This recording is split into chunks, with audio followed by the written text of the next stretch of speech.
하나님을 찾아라 그래서 살아라 라는 제목으로 7주째 계속해서 말씀을 묵상하고 그날마다 하나님께서 이스라엘의 역사에 적시적소에 예비하셨던 하나님의 사람들, 하나님의 말씀을 우리가 같이 떠올리고 묵상하고 있습니다. 오늘 다니엘에 대해서 같이 묵상하고 싶은데요. 다니엘은 이스라엘에서 바벨론으로 잡혀갔던 사람들 중에 있었던 사람입니다. 환관장의 눈에 띄었고 그가 했던 여러 교육, 왕의 명령을 받아서 했던 여러 일들에 아주 탁월한 성적을 보였던, 탁월함을 보여주었던 청년들 가운데 한 사람이었습니다. 그래서 환관장이 그를 중용하기도 하고 그리고 왕이 그를 중용하기도 하여서 왕의 몇 대를 이어서 이 바벨론 왕궁에서 일했던 고위 관료를 지냈던 사람입니다. 이 다니엘에 대해서 써져 있는 다니엘서는 많은 분들이 여러 간증 이야기로 잘 알고 계세요. 사자굴에 들어갔다 나왔던 이야기, 뭐 여러 이야기들이 유명한 말씀들이 많죠. 근데 막상 이 다니엘서를 읽어보면 조금 당황들을 하세요. 12장으로 이루어져 있는데 6장을 중심으로 해서 앞에 말씀은 굉장히 우리에게 익숙합니다. 여러 이야기, 동화책에서 봤던 이야기, 교회학교에서 들었던 이야기들이 많이 있는데 이 7장서부터 분위기가 샥 바뀌어요. 1장서부터 6장까지 한 6가지 이야기가 나오거든요. 우리에게 친숙한 이야기들, 다니엘의 세 친구가 풀무벌에 들어갔다든지 뭐 이런 이야기가 있는데 7장서부터 12장까지 말씀은 6가지 예언이 나옵니다. 그리고 그 예언이 이 세상의 말기 끝에 세기 말에 있을 여러 일들에 대해서 이야기하기도 하고 또 이스라엘이 겪게 될 여러 역사적인 전환점, 변화 이런 것들은 주로 위기처럼 보이겠죠.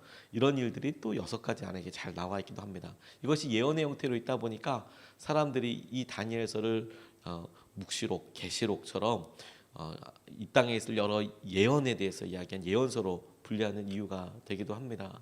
그래서 뭐가 더 중요하냐 판단하기는 어렵지만 저는 이 말씀을 보면서 하나님께서 다니엘을 통하여 보여주셨던 삶의 놀라운 결단들, 그 용기를 보는 것도 되게 의미 있지만 그런데 하나님께서 그에게 그 시대에 그 이후 미래에 어떤 구체적인 말씀을 하시려고 하셨나, 그렇게 삶이 겸비된 다니엘을 통하여 하나님은 어떤 말씀을 하셨나, 그 예언의 내용 통해서 그 예언의 내용에 등장하는 다니엘과의 관계를 통해서 하나님께서 오늘 우리에게 주시는 말씀을 좀 같이 붙잡고 싶습니다. 첫 번째로 이 다니엘 우리가 읽었던 본문에서 같이 떠올리고 붙잡고 싶은 말씀은 하나님께서 다니엘을 표현하실 때 천사를 통하여 사랑을 받은 사람 이렇게 이야기하시고 그 사랑을 받은 사람에게 하나님께서 하시고 계시는 게 뭐냐면 기도의 응답이더라는 거예요. 11절서부터 12절 말씀을 보면 그가 내게 말하였다. 하나님께 큰 사랑을 받은 사람 다니엘아, 이제 내가 네게 하는 말을 주의해서 들으라. 너는 일어서라. 지금 나를 네게로 보내셔서 이렇게 왔다. 그가 내게 이 말을 할 때에 나는 일어섰으나 여전히 떨렸다. 그가 내게 말하였다. 다니엘아, 두려워하지 말아라. 네가 이 일을 깨달으려고 하나님 앞에서 스스로 겸손하여 주기로 결심한 그 첫날부터 하나님은 네가 간구하는 말을 들으셨다. 네가 간구하는 말에 응답하려고 내가 왔다. 이렇게 말씀하고 계세요. 우리가 하나님을 찾아라 그래서 살아라 라는 말씀에 계속 중심축을 그 사람에게 어떤 일이 있었나 보다 하나님은 어떤 말씀을 하셨나, 하나님은 어떤 의미로 그에게 말씀하셨나, 여기에 대해서 계속 질문을 하고 있어요. 그게 사람들에게 어떤 의미였나, 혹은 어떻게 삶이 변화되었나, 그러니까 하나님은 어떤 말씀을 하셨나 우리가 집중을 하고 있는데 이 다니엘에게 하나님께서 보내신 천사가 와서 하는 말이에요. 곧 하나님의 말씀이죠. 다니엘에 대해 설명할 때 하나님께 큰 사랑을 받은 사람이라고 다니엘을 그렇게 칭하고 있고, 그 하나님께 큰 사랑을 받은 다니엘이 기도하기 시작했을 때, 겸손하여 주기로 결정하였을 때, 하나님 앞에 뜻을 묻고 앞으로 어떤 일이 있을지에 대해서 질문하려고 결심했던 그 첫날에 하나님께서 나를 보내셔서 너에게 이 메시지를, 이 말을, 곧 기도의 응답을 주려고 말씀하셨다. 그런데 지체됐다라는 이야기를 하고 계시는 거예요. 사랑받는 사람, 하나님의 큰 사랑을 받는 사람, 그 큰 사랑 받는 사람에게 보여주셨던 하나님의 놀라운 일이 기도, 그리고 그 기도의 응답입니다. 우리가 하나님께서 당신과 우리의 관계를 설명할 때 구약에서는 하나님의 자녀 이 표현을 많이 쓰세요. 그리고 신약에서도 하나님의 자녀란 말과 함께 하나님께서 우리에게 부부 성령님과의 관계에 있어서 한몸됨에 대해서 많이 강조하십니다. 관계에 대해서 이야기하세요. 관계. 하나님께서 친밀한 관계를 이야기하실 때에 다른 무엇으로도 끊을 수 없는 관계. 하나님께서 우리를 붙잡고 포기하지 않으신다는 것을 보여주고 계시는 거거든요. 그럴 때 하나님께서 우리에게 내가 너를 사랑한다. 내가 너에게 아버지이다.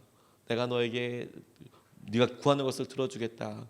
라고 이야기하실 때 이 관계는 이 마음은 하나님께서 어떠한 순간에도 우리를 떠나지 아니하시고 우리의 말을 들을 수 있는 특권, 그러니까 하나님 앞에 말을 걸어오고 하나님 앞에 이야기할 수 있는 권리, 은혜에 대해서 이야기하고 계세요. 마치 저희 아이들이 제게 와서 언제든지 자기의 필요와 자기의 삶을 나눌 수 있는 그런 당당함이랄까요? 저희 자녀들이 각 부모들에게 일단은 마음에 있는 것 거침이 없잖아요. 이야기하고 그것이 자기 삶에 꼭 필요한 것이든 아주 소소한 것이든 아빠에게 엄마에게 이야기하고 싶은 것들이 있고 그것을 이루어주든 안 이루어주든 그건 두 번째 문제고 가장 놀라운 것은 뭐냐면 그런 이야기를 할 수 있다라는 권리예요. 아버지라고 부를 수 있는 권리, 어머니라고 부를 수 있는 권리, 그렇게 기도할 수 있는, 그렇게 대화를 시작할 수 있는 권리. 거기서부터 놀라운 일이 일어나는 것 아니겠습니까? 그게 기도라는 거예요. 그게 사랑받는 사람에게 하나님께서 오늘 기도와 그에게 말씀하셨던 말을 통하여서 주시는 중심 메시지라는 생각이 들었어요. 여러분, 우리가 오늘 이렇게 나와서 기도하는 것이요, 하나님께 큰 사랑을 받은 증거라는 이야기예요. 그리고 우리가 이렇게 나와서 하나님 앞에 기도한다는 것이 주님께서 우리에게 주시는 놀라운 권리이고 은혜일 뿐만 아니라 주님께서 우리의 기도를 들으시겠다라는 약속이기도 하다는 의미입니다.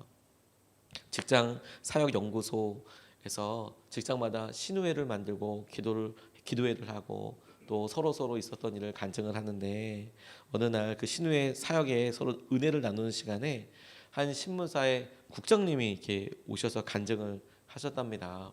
서로 직장 다니는 일에서 있었던 하나님께서 하신 일을 같이 나누고 이야기를 하는데 근데 이 신문사 국장님이 처음에 신문사 개업 초기에 갑작스럽게 윤전기가 망가지는 일이 있었대요. 윤전기가 뭐냐면 신문을 찍어낼 때 막 파파파파팍 찍어내는 큰 그런 인쇄기거든요. 1분에 6,000부씩 찍는데요.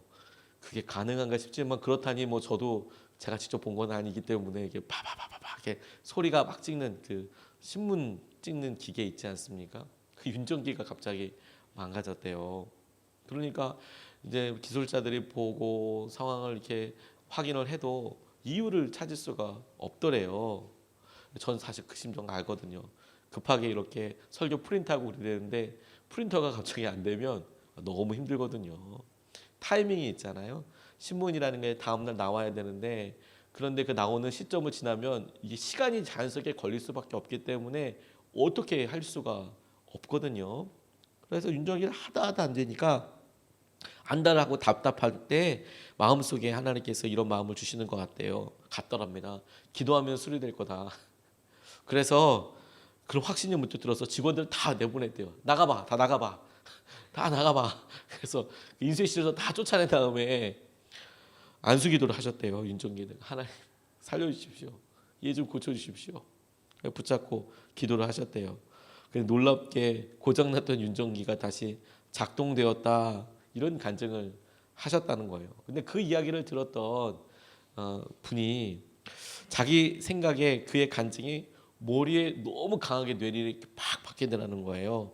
자기 삶에 2% 부족한 게 뭔지, 늘 찜찜한 부분이 뭔지 그게 밝게 드러나더랍니다. 그 부족했던 게 뭐냐면 내가 그런 작은 일에 경험이 있잖아. 이런 거는 기술자를 불러야 되고 이건 빨리 AS를 불러야 하고 자기 나름대로 혹은 자기 경력이 가져드는 이런 프로세스들이 있잖아요.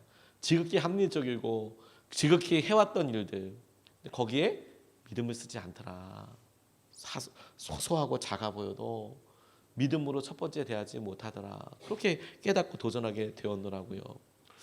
저는 제 삶에서도 하나님께서 이렇게 급하게 이렇게 하나님께서 하신 여러 일들에 대해서 메어 달릴 때 소소하게 응답해 주시는 게 정말 많거든요.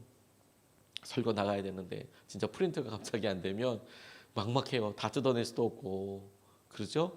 그러면 진짜 힘들고 어렵습니다. 그러면 이거 뭐 어떻게 할 수가 없거든요. 그래서 진짜 안쓰기도 해요. 그럼 하나님께서 그렇게 마음을 정말 급하게 받아주셨는지 그럼 되는 경우들이 또 있어요. 너무 신기해요. 그런데 믿음으로 하나님께서 하시는 은혜들을 마음들을 우리가 첫 번째로 기도하고 나아가는 거, 보게 하는 거 이게 우리에게 되게 중요하겠다는 생각을 하게 됐습니다. 하나님께서 사랑하는 사람을 그냥 두시지 않으세요. 그의 입에서 나오는 말을 계속 듣고 계세요. 어떤 말이 나오는지 항상 귀를 기울이고 계세요. 그래서 우리의 기도가 하나님 앞에 드리는 고백이 하나님 앞에 드리는 간구가 하나님의 마음에 계속 메아리치고 있다는 것에 대해서 붙잡고 같이 기도하고 싶습니다. 하나님께 사랑을 받은 사람 다니엘에게 하나님께 구하였던 기도의 응답이 내려오는 것처럼 두 번째로 우리가 같이 붙잡고 싶은 것은 보이지 않는 도움의 손길에 대해서 같이 붙잡고 기도하고 싶습니다. 13절 14절 말씀에 그러나 페르시아 왕국의 천사장이 20하루 동안 내 앞을 막았다. 내가 페르시아에 홀로 남아 있었으므로 천사장 가운데 하나인 미가엘이 나를 도와주었다. 이제 내가 마지막 때에 내 백성에게 일어날 일을 깨닫게 해주려고 왔다. 이 환상은 앞으로 일어날 일을 보여주는 것이다 라고 천사가 이렇게 이야기하는 장면이 나옵니다. 여기서 여러 사람들이 해석을 하는데 그중에 이렇게 가로막고 있는 이 천사장은 누구고 하나님의 천사장 미가엘이 보여주고 있는 행동들을 통하여서 영적인 여러 싸움과 영적인 일에 대해서 설명하시는 분들도 계십니다. 그런데 이 본문에서 오늘 우리가 같이 붙잡고 싶은 방향과 관점은 무엇이냐면 다니엘이 기도했고 그 기도가 응답되는데 21일이나 걸렸다라는 거예요. 다니엘 세 일의 기도에 이렇게 이야기할 때 다니엘이 기도했고 그 기도 첫날에 하나님께서 응답하시기로 결정하셔서 천사를 보내주셨는데 이 천사가 다니엘 앞에 나타날 때까지 올 때까지 여러 장애물들이 있었다. 그런데 도저히 어떻게 뚫을 수가 없는 그런 장애물이었지만 또 다니엘 모르게 하나님께서 천사장 미가엘을 보내주셔서 그 장애물들을 넘어서게 하셨다. 그래서 돌아오게 된 시간이 21일이었다. 중요한 것은 다니엘은 이 21일 동안 무슨 일이 있었는지도 몰랐고 그리고 어떤 도움의 손길이 있는지도 전혀 알지 못했다라는 점을 우리가 믿음으로 좀 같이 붙잡고 싶어요. 천사가 하나님께 주신 그냥 말씀을 붙잡고 반응한 게 첫날이었다니까요. 그런데 그가 그런 상황을 구체적으로 알게 되었던 거 그리고 우리 사이에 어떤 일이 있었는지를 깨닫게 된 것도 21일 후였다라는 거예요. 그러면 이 21일은 온전히 오롯이 믿음으로 기다리는 시간이거든요. 그리고 그 시간은 기도하는 시간이에요. 그러면 우리는 하나님 이거 있네. 하나님 이거 지금 참아야 하나요? 언제 응답이 되나요? 여기에 집중하고 싶지만 그게 아니라 우리가 오늘도 새벽을 나와서 하나님 앞에 기도하지 않습니까? 이걸 믿음으로 이렇게 붙잡았으면 좋겠는 거예요.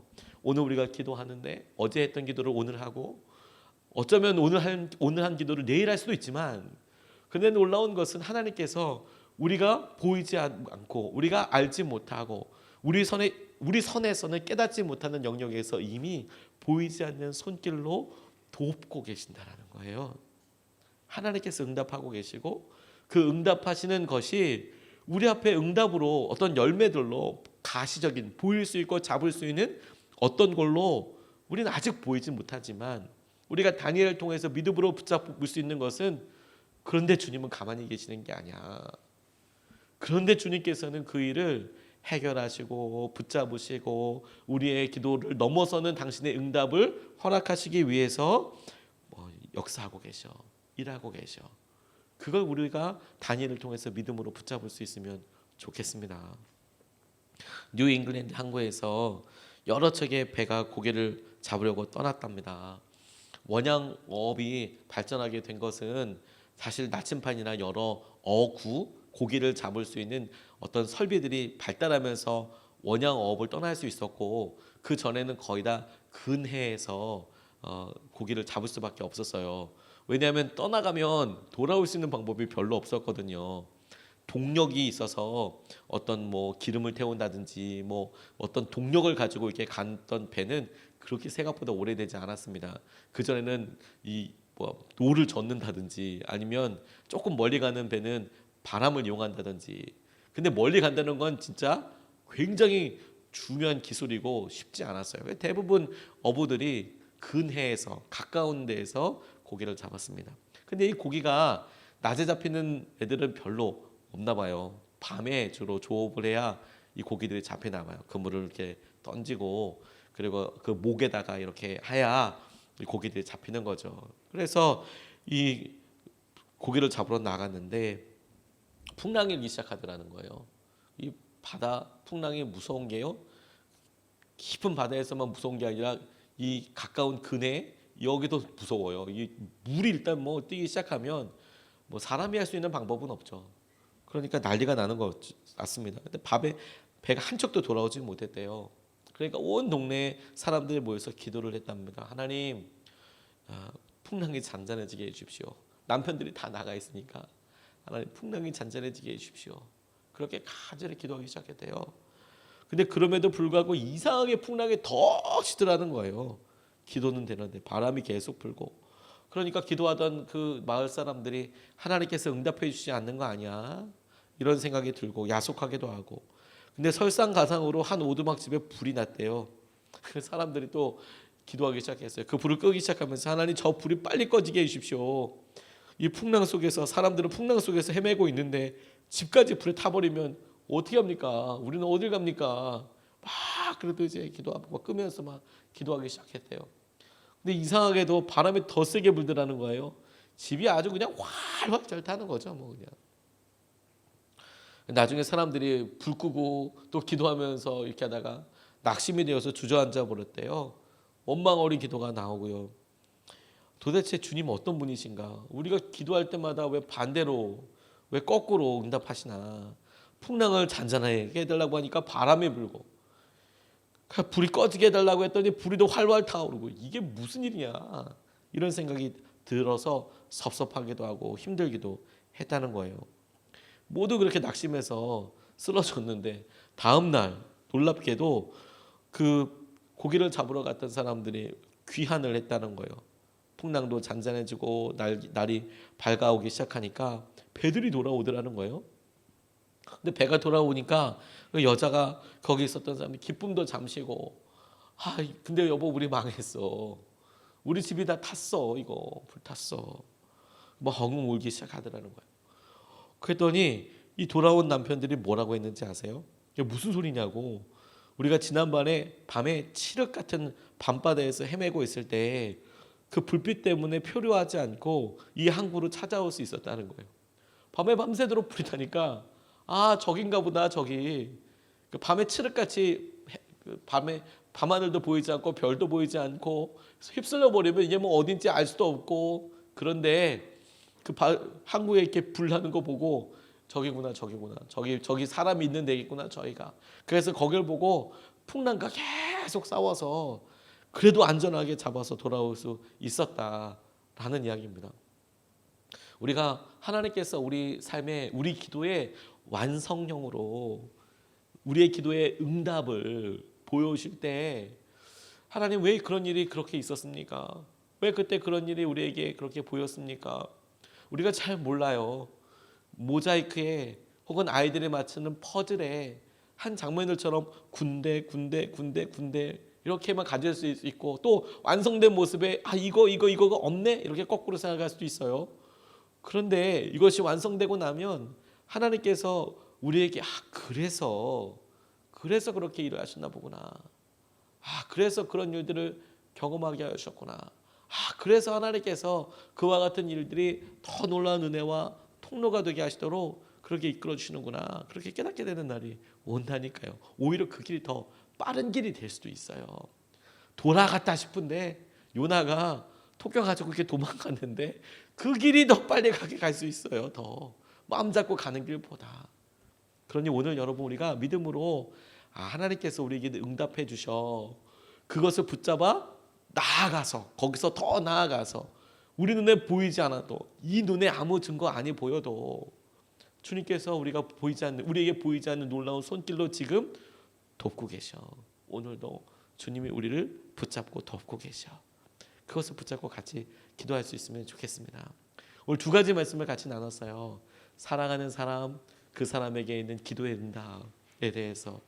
그리고 두 번째는 하나님께 우리에게는 보이지 않지만 하나님께서 보이지 않는 손길로 우리를 돕고 계신다라는 거예요.